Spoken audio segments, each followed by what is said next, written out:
O que é patrimônio cultural? Vamos primeiro pensar nas duas palavras separadas. O patrimônio de alguém é tudo aquilo que lhe pertence, seus bens, seu dinheiro, sua empresa, sua herança, ou seja, aquilo que é seu por direito. Cultura é o conjunto de manifestações artísticas de um grupo, uma sociedade, são as suas tradições, seus costumes, suas lendas, seus casarões antigos, tudo aquilo que é importante para que um conjunto de pessoas se identifique, se reconheça pertencente àquelas características. Então, em linhas bem gerais e simples, patrimônio cultural significa aquilo relacionado à cultura que pertence a um povo, a uma sociedade, a um grupo, aquilo que lhe é identidade, ou seja, que lhe faz reconhecer-se representado em determinado lugar ou manifestação artística, que é importante para sua história, para sua memória, para seu entendimento enquanto pessoa e membro de uma determinada cidade, estado ou país. Então, por exemplo, no Brasil, nós temos o Carnaval, que é reconhecido por todos como uma cultura nacional. No estado de Minas Gerais, tem o pão de queijo, típico daquela localidade, e em Franca nós temos o basquete. Então, em cada lugar, há determinados patrimônios culturais que são muito importantes para a história de cada um e fazem parte da memória de várias gerações.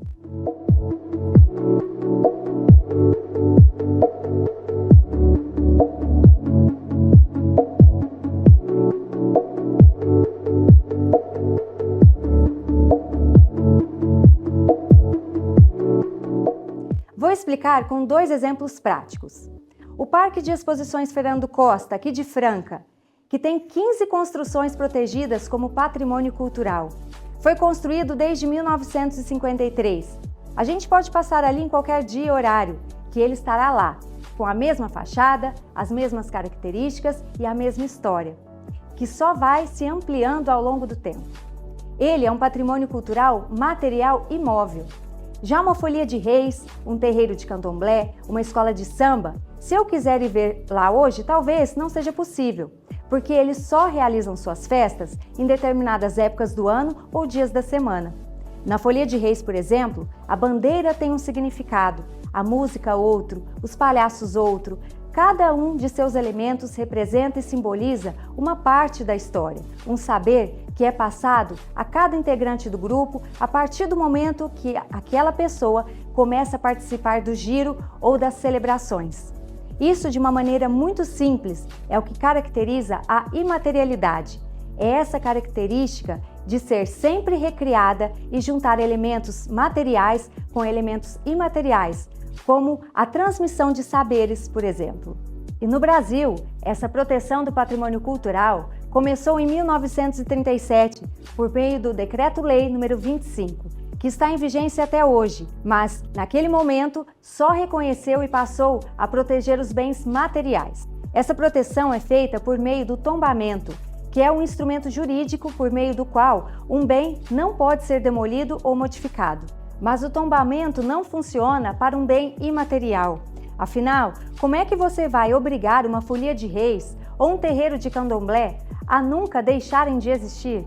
Porque se os grupos que os recriam quiserem deixar de realizar suas celebrações, deixar de se apresentarem, eles têm esse direito. Então, é a partir da Constituição de 1988 que surge uma nova medida de proteção, que é o Registro de Bens Culturais Imateriais. E o que é isso?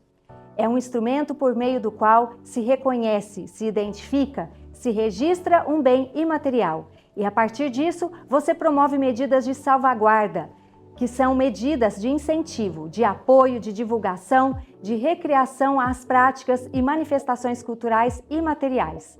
Ou seja, quando uma folia de reis ou um terreiro de candomblé são registrados como bens culturais imateriais, cabe ao poder público promover ações e incentivos que os ajudem a perpetuarem, a recriarem suas práticas culturais. Portanto, a partir da Constituição de 1988, os estados e municípios passaram a adequar suas legislações para fazer essa correta proteção de seus patrimônios culturais. Bem material por meio do tombamento e bem imaterial por meio do registro. Mas isso não aconteceu e não acontece aqui em Franca. Aqui, a primeira lei que versou sobre o patrimônio cultural foi a Lei nº 2.736, de 3 de agosto de 1981, que cria o Conselho de Defesa do Patrimônio Histórico, Artístico e Turístico do município de Franca, o CONDEFAT, responsável por propor ao prefeito municipal o tombamento de bens móveis e imóveis. Foi sem dúvida uma iniciativa muito importante que promoveu o tombamento de dezenas de bens, mas parou aí. A legislação de Franca hoje não prevê o registro de bens imateriais e mais, realiza o tombamento de bens imateriais que é completamente inadequado para uma efetiva proteção e preservação do patrimônio imaterial. Sobre a criação do CONDEFAT, os tombamentos realizados e essa confusão entre patrimônio material e imaterial, conversamos com o professor doutor Mauro Ferreira, que participou ativamente deste processo e foi membro do CONDEFAT até o ano de 2010. Professor Mauro, o senhor é um grande defensor do patrimônio cultural aqui de Franca e o senhor foi por muitos anos membro do CONDEFAT. Nos conte um pouco sobre a história do Conselho e a sua participação neste processo. Bom, isso começa quando eu voltei a Franca, eu fui estudar em São Paulo, voltei para Franca, já formado em arquitetura, e eu me envolvi de imediato, logo que eu cheguei em 74, com a destinação do antigo Hotel Francano, que era um prédio imponente que existia na região central da cidade e que estava sendo ameaçado de demolição. E eu, mais um conjunto de companheiros, principalmente o arquiteto Paulo Neme também, a gente fez um movimento para preservar o prédio, fizemos um estudo para que ele fosse transformado numa casa da cultura, mas a gente viu que isso não tinha como prosperar, porque os interesses econômicos envolvidos eram muito grandes. E aí nós propusemos o tombamento do prédio pelo CONDEFAT estadual, porque não existia um órgão municipal. E, de fato, o CONDEFAT estadual, o colegiado, votou pela aprovação do tombamento. Só que, como é usual nesses processos, ele vai no caso, era o secretário de Estado de Cultura, que era o Cunha Bueno, na época o governador era o Paulo Maluf, e ele estranhamente foi vetado. É o único veto que houve na história do CONDEFAT de uma votação do colegiado ter sido vetada pelo secretário, né? E aí não teve o tombamento, o prédio foi demolido, né? Deixou de existir, a cidade perdeu. E aí nós vimos que tinha que criar algo aqui, né? Então eu mesmo redigi um texto de um projeto de lei baseado no CONDEFAT estadual, na mesma lei do CONDEFAT estadual, e levei ao vereador Ari Pedro Balieiro, na época, e pedi a ele que encaminhasse a criação do CONDEFAT municipal. E ele assim fez, ele encaminhou um projeto de lei, foi aprovado e a partir de 81 foi constituído o Conselho de Defesa do Patrimônio Histórico de Franca. O senhor participou ativamente, então, deste processo? Sim. O senhor estava aqui. E na época, quem era o prefeito aqui em Franca? O prefeito era o Maurício Sandoval Ribeiro. Certo. A composição do Conselho foi alterada apenas uma vez, pela Lei 3.170 de 1987. E nesses mais de 30 anos, parece que o órgão não tem acompanhado as novas demandas e representatividades da sociedade francana. Um exemplo é que a comunidade negra, por meio até mesmo do CONDECOM, ela não tem cadeira no CONDEFAT. Como o senhor analisa essa questão? Veja, inclusive essa mudança foi meio que um golpe, porque na época, como a ideia era que tivesse essas entidades representativas da sociedade organizada, né? Nós estamos falando de algo que foi criado antes da Constituição de 88, né? E aí, o que havia eram essas entidades, que eram mais a Associação dos Engenheiros, havia sido recém-criado o curso de arquitetura na Unifran, então que eram órgãos que de alguma forma tinham técnicos capacitados a discutir as questões relativas ao patrimônio. A visão da época, né? Eu estou falando de algo de 40 anos atrás. Em 87, o que acontecia?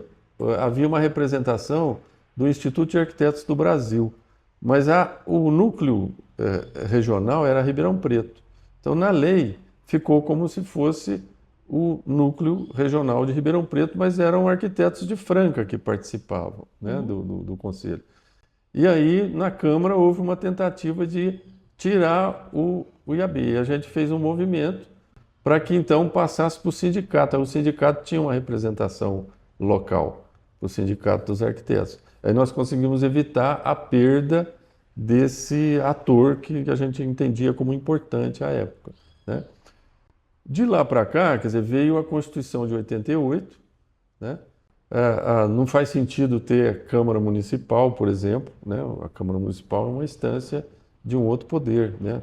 E tem representação lá. O próprio Condefat estadual, era impraticável mandar alguém, né, viajar 400 quilômetros para participar de uma reunião de um conselho. Então, faltou atualização desse órgão de defesa do patrimônio. Mas é algo que sempre foi marginalizado, ele sempre foi um instrumento de luta pela preservação, então ele é visto como alguém que cerceia determinadas ações que interferem no direito de propriedade da propriedade privada, né? Então isso gera sempre um conflito. Então por isso que ele foi ficando, nenhum prefeito quis mexer com isso, porque é um vespeiro, né, mexer com a propriedade privada nesse país. A gente tem que pensar também, assim, da perspectiva histórica, eu estou falando lá dos anos 80, anos 90, do processo rápido de transformação urbana, em que havia uma preocupação muito grande em preservar edificações daquilo que a gente chamava o casco histórico do século XIX, da primeira metade do século XX.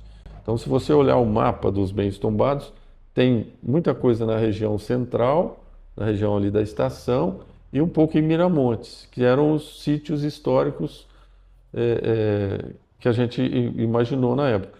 Nunca chegamos a pensar, por exemplo, em preservar algo, por exemplo, da habitação dos trabalhadores da segunda metade do século XX, né, os grandes conjuntos habitacionais, que é algo que eu acho que já passou da hora de preservar também. Nós conseguimos preservar alguma coisa de habitação, por exemplo, social da ferrovia. Isso foi pensado. Mas, de modo geral, a política de preservação em Franca é um fracasso. É um fracasso retumbante. Tanto para o patrimônio material quanto o imaterial, como imaterial. Né? O imaterial ainda acho mais complicado, porque quando você faz o tombamento, por exemplo, do JK, né? É uma receita que ela tem pequenas mudanças por restaurante. Então, não fica muito claro, né, o que vai ser preservado. E se é possível, de fato, isso se perpetuar. A gente nunca sabe esse tipo de preservação, se isso, de fato, é diferente de um bem material em que aquilo tem é necessário ter um cultivo daquilo, não uma porta que estraga, uma parede, uma pintura que estraga, você vai lá e refaz. Agora, se você começa a mudar o JK com, isso aqui faz mal, agora o sal demais, então não sei como é que isso se preserva ao longo do tempo. Como é que você obriga o restaurante a manter a receita original? Né? Entra um pouco justamente na última questão, né, que é essa confusão muito grande entre materialidade e imaterialidade, né? E entre a forma de proteção, o tombamento, que é para o bem material, e o registro, que é para o bem imaterial, que cada um tem a sua peculiaridade. Tanto que, em 2023, o vereador Daniel Bassi apresentou um projeto que previa declarar, abre aspas, o pôr do sol francano como patrimônio cultural e imaterial do município de Franca, fecha aspas, por este ser, abre aspas, reconhecido como um símbolo cultural que representa a identidade e a história do município de Franca, fecha aspas. Esse projeto foi retirado pelo próprio vereador. Qual a sua opinião sobre isso? A minha opinião é exatamente a que o vereador se referiu, retirou, porque ele viu que havia cometido uma tremenda bobagem, né, ao fazer uma proposta dessa natureza. Ele, na verdade, ele ridiculariza o processo de preservação, né, ao apresentar uma sugestão dessa natureza. Felizmente, ele retirou, ele teve o bom senso de retirar. Pela minha leitura, ele confunde muito essa questão do pôr do sol, na verdade, com ali aquela região do polo esportivo onde as pessoas vão para apreciar o pôr do sol. Sim. Que então seria muito mais um lugar, né? E aí sim está na categoria do patrimônio imaterial, do registro como lugar, e não, né, do tombamento, né? Então essa confusão em Franca é realmente assim muito peculiar. Para a gente usar um termo mais suave aqui em Franca. Ele poderia ter estudado um pouco melhor, porque você tem instrumentos para preservar a paisagem, né? Colocar isso no próprio plano diretor, um determinado elemento, que é um pouco o que eu sempre lembro disso, é o relógio do sol, né? O relógio do sol precisa ter luz. E se na época, lá nos anos 80, houve uma pressão da Câmara quando um banco, por coincidência, o Banco Itaú, construiu uma nova agência na Praça Nossa Senhora da Conceição. E era um galpão de uma arquitetura muito simples, e a visão da época na Câmara é que a cidade precisava ter prédios altos. E aí foi feito um projeto de lei proibindo fazer construção térrea na Praça Nossa Senhora da Conceição. E aí a gente levantou, mas olha, se todo mundo levantar um prédio de 10 andares, o que vai ser do relógio do sol? Ele vai ficar sombreado e aí não vai funcionar, né? E felizmente o Banco Itaú demoliu esse prédio para, infelizmente, fazer o outro no lugar do Hotel Francana, mas ficou lá um estacionamento e preservou essa luminosidade necessária, né? Mas houve uma mesma, vamos dizer assim, mesma falta de sensibilidade da Câmara que teve agora com relação a essa ideia do pôr do sol, era de fazer algo assim, de impor uma solução verticalizada num lugar que poderia prejudicar o próprio patrimônio cultural da cidade. Franca conta hoje com mais de 70 bens materiais protegidos pelo tombamento e com 18 bens imateriais reconhecidos. A maior parte desses bens materiais está em precário estado de conservação. Basta lembrarmos do antigo prédio da Unesp, do Colégio Champanhar, da antiga estação ferroviária da Mogiana e do Clube dos Bagres, constantemente lembrados na imprensa local e regional como sinônimos de abandono do patrimônio cultural.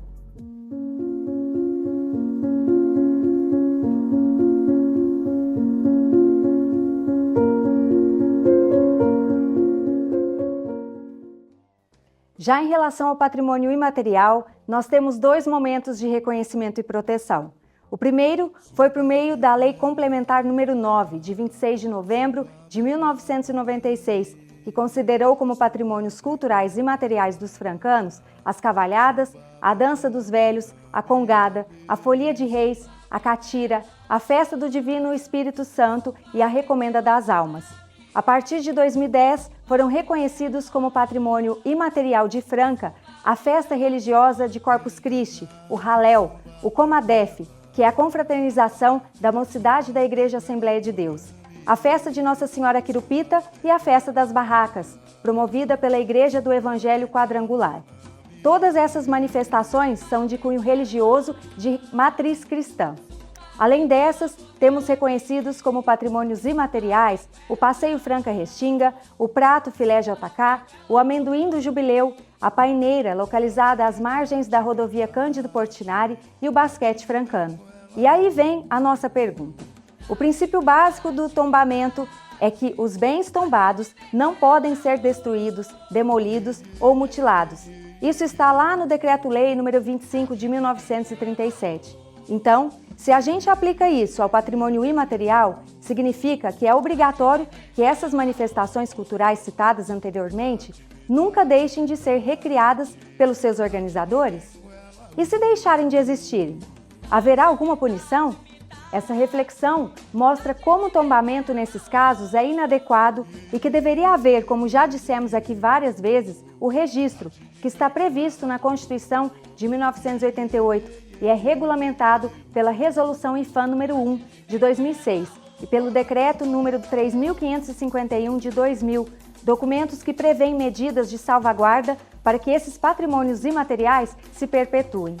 Curiosamente, todos esses tombamentos de patrimônios culturais imateriais foram reconhecidos pelo Poder Legislativo de Franca por meio de leis, e não pelo CONDEFAT, que é o órgão que tem competência técnica para realizar estudos e levantamentos necessários e indicar a forma e proteção adequada. Ou seja, o Legislativo de Franca interfere numa seara que não é de sua competência. E mais, ele simplesmente desconsidera a legislação de patrimônio relativo ao registro e sai fazendo tombamentos de bens imateriais, ao nosso ver, com interesse muito mais eleitoreiro do que efetivamente preocupado com a proteção desses bens imateriais.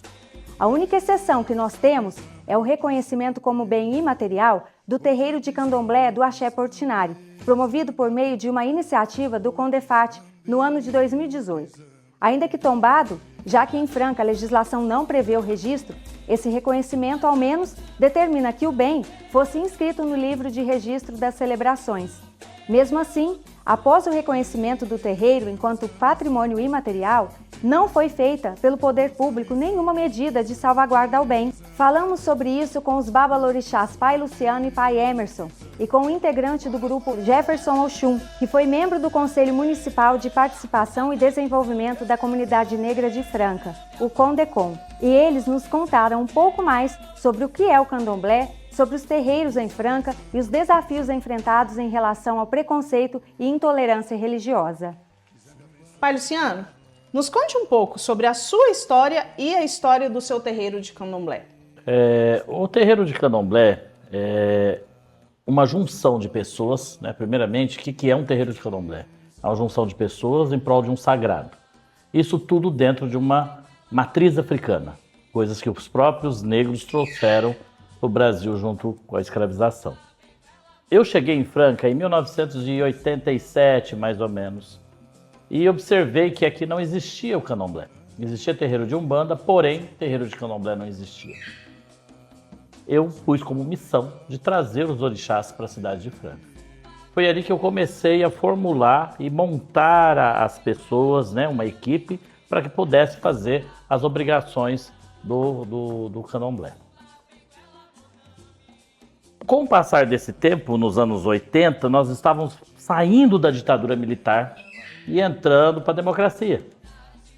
Um período bastante nefasto, porque ainda as autoridades da cidade tinham aquele método de agir da época da ditadura militar. Então eu fui bastante perseguido. Porque quando trouxe o candomblé para cá, a visão que existia era que o candomblé era algo satanista, era algo do diabo. Então eu tive muita perseguição dos vizinhos, das pessoas. Tinha um delegado na região que eu me instalei, que ele era evangélico, e ele disse: você não vai trazer a religião do diabo para minha cidade. E nesse período eu fui muito perseguido. Eu fui preso, eu apanhei. Ele me levava para, quando começavam os rituais, ele me levava para a delegacia, me deixava lá a noite inteira. Eu nunca cheguei a ir para dentro de um local próprio de prisão, mas ele me deixava na delegacia. Aqui em Franca? Aqui em Franca. Isso tudo aqui em Franca. E o senhor é natural de onde? De Ribeirão Preto. Cidade vizinha aqui. Mas a minha família é daqui, minha mãe é daqui. E essa perseguição toda foi bastante difícil nesses anos, no começo dos anos 90, e eu tive até que sair do bairro na qual ele tinha essa jurisdição, porque a perseguição foi muito grande. Os vizinhos apedrejavam a casa, porque acreditavam que era coisa relacionada ao diabo. Dos anos 2000 para cá, as coisas ficaram mais tranquilas. Foi quando eu trouxe o candomblé e está até hoje, que é o terreiro do Ilê Alaquetu Axé Oguiel Fururu, aqui na cidade de Franca, São Paulo. O terreiro de candomblé do senhor, Pai Luciano, ele é o único, se não me engano, reconhecido, né, como patrimônio cultural de Franca. Qual foi a importância disso tanto para o terreiro quanto para a comunidade negra de Franca, né, e para as religiões mesmo de matriz africana aqui da cidade? Acho que foi um marco, porque o candomblé nunca foi reconhecido numa cidade de brancos. Então, para mim foi um marco que na gestão do Gilson de Souza foi algo importante que foi feito para a cidade. Porque apesar dos outros terreiros também, que deveriam ser também procurados para esse tipo de histórico, esse levantamento histórico, foi feito comigo. Tudo começou porque o pessoal do Condefat encontraram esses artigos no Comércio da Franca, né? Antigamente era o Comércio da Franca, sobre a perseguição que houve. E eles fazendo uma pesquisa junto lá, eles viram várias, porque eu saía nas páginas policiais direto. Foi um período que eu sempre estava nas páginas policiais. E eles acharam interessante, vieram buscar, perguntar por quê. Aí eles gostaram da história, da forma que é, e viram quão importante é o terreiro dentro do seio de uma comunidade. Porque ali tem saberes e fazeres. E eles se encantaram com esses saberes e fazeres. De dentro da culinária, da dança, do folclore, da união, do idioma. Nós não falamos português dentro do terreiro, nós falamos apenas o Yorubá, que é uma língua africana. Então, quer dizer, todo esse ensinamento dentro do terreiro para as pessoas, maneiras de ser, a hierarquia, como é que funciona, o respeito aos idosos, eles acharam por mais do que importante tombar isso de forma imaterial. O senhor permaneceu no Condecon em que período? Permaneci no Condecon de 2019 a 2021. E logo veio a pandemia. Então, as atividades foram cessadas. E nesse período foi muito importante porque, através do que nós conseguimos para o Axé Portinari, que foi o tombamento, nós conseguimos colocar junto com o Condecon o Axé Portinari em evidência na cidade. Foi onde que nós conseguimos mostrar como parte teatral apresentações sobre os nossos orixás. Que eu me lembro que nesse ano o pai jogou búzios e o orixá que regia esse ano era o orixá Ogum. Então na posse do Condecon, nós levamos uma parte do Axé Portinari e apresentamos para toda a comunidade francana a dança, a parte folclórica nossa, com cantigas e com adeptos representando esse orixá. E foi lindo. Foi a partir, então, do reconhecimento, né, como patrimônio imaterial francano, que isso acabou evidenciando, então, a importância do candomblé aqui para Franca, né, e essa questão histórica que permeia essa cidade. A gente pode, então, dizer isso. Isso, correto. Pai Luciano, o senhor faz ideia de quantas casas de candomblé e umbanda existem em Franca? E o senhor sabe me dizer se alguma delas também já foi reconhecida, já foi procurada, já foi objeto de estudo para também obter esse reconhecimento enquanto patrimônio imaterial de Franca? Olha, isso é um grande problema que nós temos aqui em Franca. Porque também existe um problema que já vem da própria cultura que é do candomblé de ser de pessoas da periferia, né? De ser da minoria. Nós temos em Franca em torno de mais ou menos 60 terreiros de umbanda e em torno de 20 e poucos terreiros de candomblé. Só que existe um grande problema. A maioria deles não tem documentação. Não existe um CNPJ. É altamente difícil organizar um CNPJ junto aos cartórios de Franca. Eles têm o maior preconceito de determinar que uma religião de matriz africana é uma igreja. É algo que possa ser tomado como uma igreja. E eles dificultam o máximo para que os estatutos passem por aprovação. Então, registrado aqui com o CNPJ existente como uma associação dentro desse terreiro, existem dois. O meu e de um babalorixá de Angola chamado Lauro de Oxum. Então, somente nós dois possuímos documentos. O resto não possui documento. Pai Luciano, desde 2018, quando houve esse reconhecimento, vocês chegaram a receber algum incentivo por parte do poder público para ajudar a casa e a perpetuação das celebrações e da expressão cultural que simboliza a casa? Algum edital foi lançado? Enfim, houve alguma forma de incentivo? Não, nenhuma.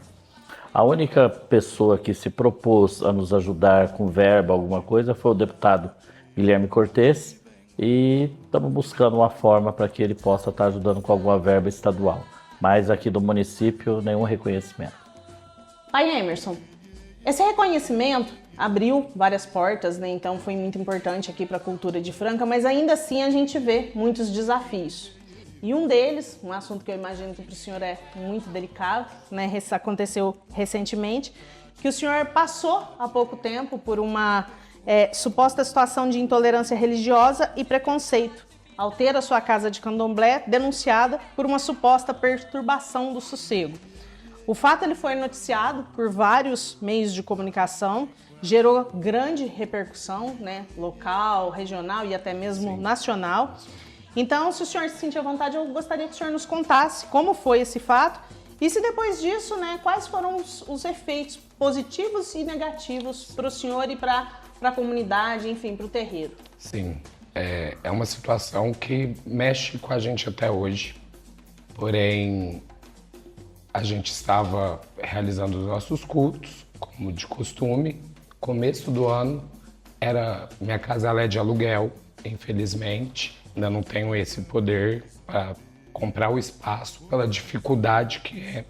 E eu divido com pessoas, muro baixo. E ele incomodou com o som, sendo que tínhamos uma boa conversa, um bom diálogo, tinha um acordo. Não era todo dia, não é toda hora, tem horário para começar, horário para terminar. E mesmo assim, o babá, meu pai, estava presente e chamaram a polícia de uma forma grossa, adentraram a minha casa, pararam o meu ritual. Foi difícil porque estávamos celebrando a minha posse na cadeira depois do falecimento do babalorixá da casa, né?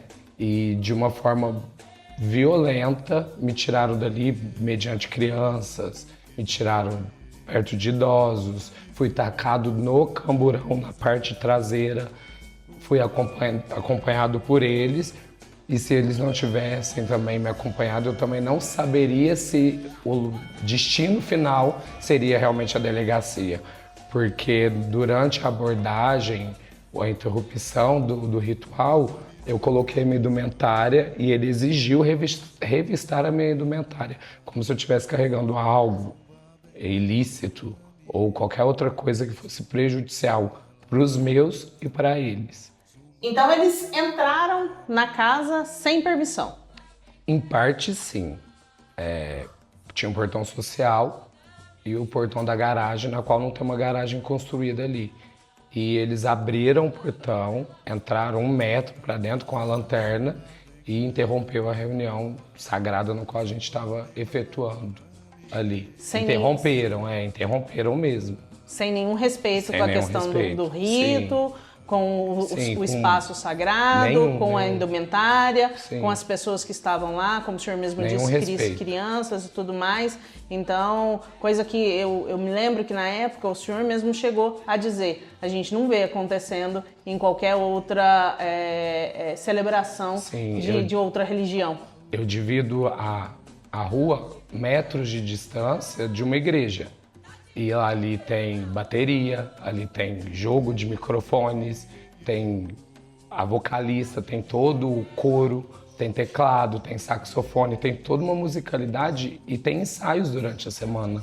E eu não vejo ninguém reclamar, não vejo polícia parar na porta, porém me tratam bem, como eu também trato bem eles, né? Mas eu nunca vi em momento algum eles serem empecilho. Agora o meu terreiro é para eles ali.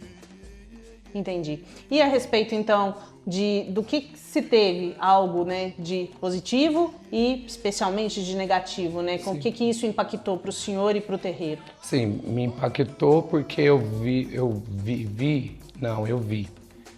a história de muitos dos meus antigos que passaram por isso e eu nunca imaginei que eu iria, no século de hoje, eu com 33 anos, que eu passaria uma situação à altura, né? Positivo mediante essa situação foi a visibilidade da luta, o movimento negro, outras casas, um apoio, fizemos uma caminhada, né? Essa parte foi positiva. Agora, questões negativas, em si foi a falta do apoio. Foi momentâneo, foi uma explosão, todo mundo abraçou. Nossa comunidade continua, tanto quando eu falo a comunidade, eu digo a minha, a casa do meu pai e toda ela, continuamos juntos. Mas as autoridades, as principais que poderiam estar apoiando, conselhos, assim, caiu no esquecimento. O senhor estava, Jefferson, na oportunidade? Não estava. Eu estava no Axé Portinari, que lá nós estávamos tendo outras celebrações. Então eu estava cuidando do Axé Portinari. Então logo em seguida, quando foi avisado, todos nós nos mobilizamos e fomos até o apoio ao nosso irmão. E aí, na sua visão, quais são esses principais desafios que hoje? Porque se tem um lado positivo do reconhecimento, a gente ainda se depara na realidade com situações desse tipo, né? Para o senhor, quais são os principais desafios hoje das religiões, né, afro-brasileiras aqui em Franca? Aqui em Franca, e eu acho que em todo o país também, é essa parte de não ser resguardada judicial, não ter esse respaldo das comunidades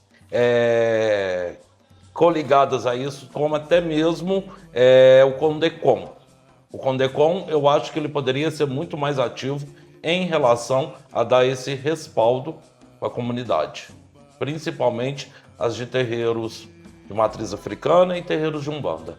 Então, para a gente finalizar esse bate-papo, né, eu gostaria que o senhor, pai Emerson, né, e o senhor, pai Luciano, dissessem, né, um pouquinho aí sobre quem tem curiosidade, quem quer conhecer, quem tem vontade de participar, né, do candomblé, quais são os horários, né, das celebrações e se é aberto a participação de todos, como é que funcionam as casas dos senhores.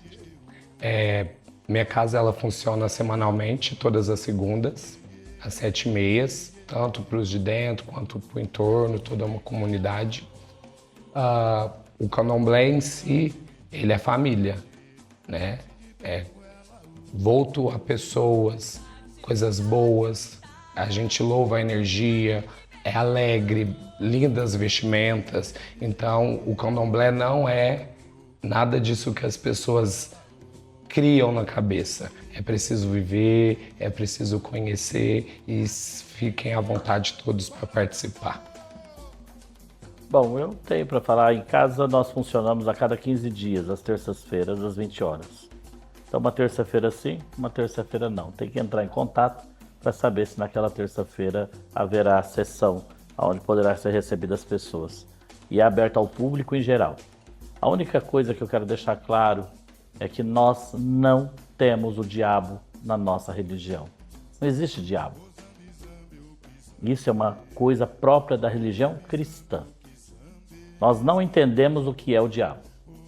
Porque para nós é simplesmente o positivo e o negativo. A água mata a sua sede e a água te mata afogado. Cabe você saber a dose que você vai usar desse elemento que está utilizando.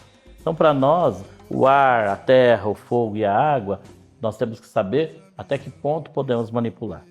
Então, o diabo, esse ser que vem, que desceu dos céus, isso não existe para nós. Então, as pessoas pararem, né, e se conscientizarem de que nós não pertencemos a essa religião cristã, onde existe um Deus bom e um diabo ruim. Para nós, todos somos bons. E também podemos ser ruins. Cabe à sua índole, cabe à sua criação, cabe ao seu ser que você é. E primeiro passo para as pessoas entenderem e não terem um pré-conceito é conhecerem. Vão estudar, vão ler. Nossa religião é linda. É a única religião que que Deus se faz presente entre nós e a gente pode tocá-lo. Não é aquele Deus inacessível. Então é um Deus presente que vem no meio da gente, está conosco. Então vamos ver, vamos tentar entender o que é a cultura de um povo. E é isso que nós mantemos vivo até hoje dentro dos nossos terreiros. E essa foi uma breve reflexão sobre a preservação do patrimônio cultural francano, especialmente sobre o patrimônio cultural imaterial. Esperamos que seja uma fagulha que desperte maior interesse do poder público local e que a correta preservação do patrimônio imaterial não fique restrita somente a festas religiosas cristãs e outros poucos reconhecimentos, mas que se amplie, por exemplo, para a cultura periférica, que vá atrás desses tantos outros terreiros de candomblé e umbanda, que proteja o carnaval francano, as festas das periferias, a cultura urbana como o hip hop e outras manifestações que também representam a diversidade cultural francana. Tati de Benguela,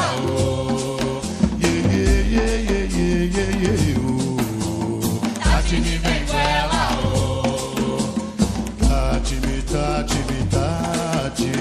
Tati de